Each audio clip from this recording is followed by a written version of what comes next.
So if you don't live in Toronto, then you've probably not heard about the underground subway system that they have here, and the issue they're having with violence and attacks on the subway system, and the issue people are having with communications from out of the subway system.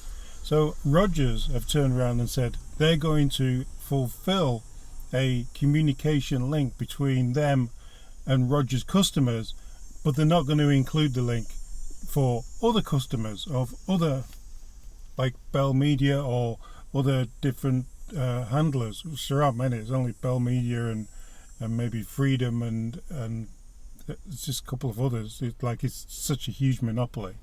Anyway, they seem to be putting profit above safety. Today on the radio, they had Rosa Adario from Open Media, who advocates for cell phone users such as you and me. And even if you're not in Toronto, they advocate for cell phone users all over Canada.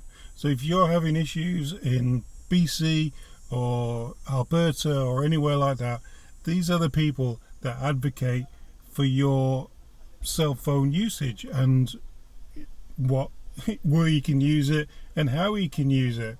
Near the end, she's even going to go into how Justin Trudeau's so-called censorship C-18 is affecting smaller, not CBC, but smaller news outlets and companies.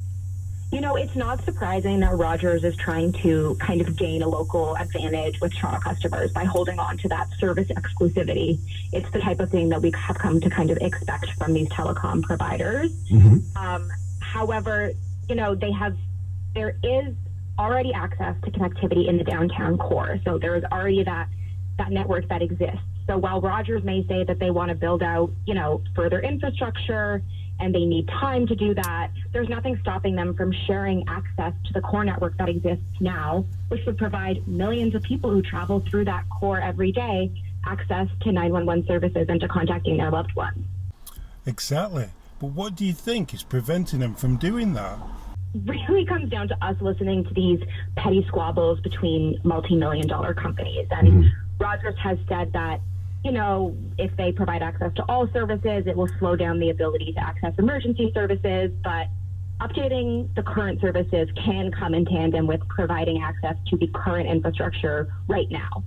And all three of these companies' unwillingness to put the needs of Canadians above their own really speaks to their priority to squeeze every last bit of profit out of a situation that threatens the safety and security of Torontonians.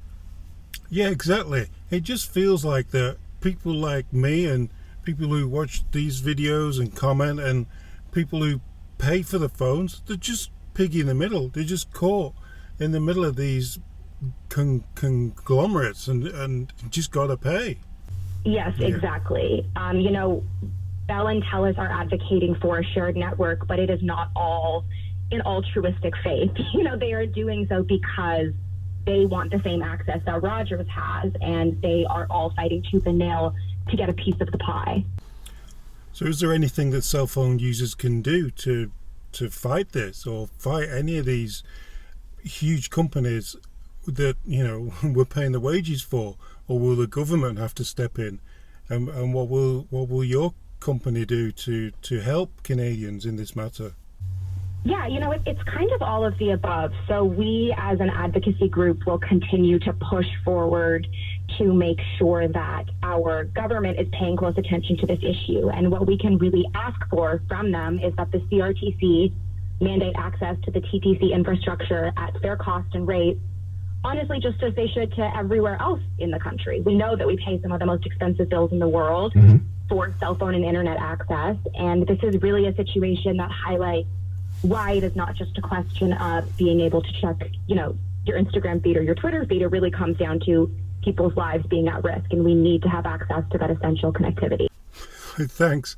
But tell us more about C-18 and Trudeau's new law that he's brought in, banning news. Well, that's ended up banning news on Facebook and Meta and Instagram. You know, is this something that you've put a lot of time into? You have no idea. You know, we have been kind of head in hands this whole time, and We know that our news industry is in financial collapse. We know that organizations need financial support, and Bill C-18, is the wrong way to go about it. And it's really people in Canada who are losing. We know that we're losing access to news on some of our essential services. And the government set it up in a way that our platforms were very happy to kind of walk away from the whole thing. And it doesn't really end up serving any of us in the long run. So what do you feel is going to happen? To me, when I look at it, it's like CBC and everyone have these huge websites. They have the TV stations and everything. They'll be okay. And not to mention they get the government funding. But what about the small news outlets? It's got to affect them hard, hasn't it?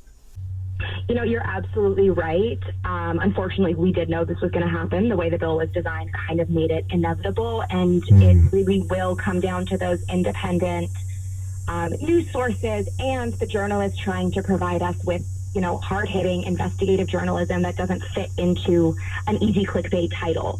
Those are the people that are really going to be suffering. So what we're really calling for is for the government to revisit this bill with a proposal that is logical and transparent and focused on the needs of Canadians, and with a new industry or heritage minister. We're hoping that she'll look at it with a new lens.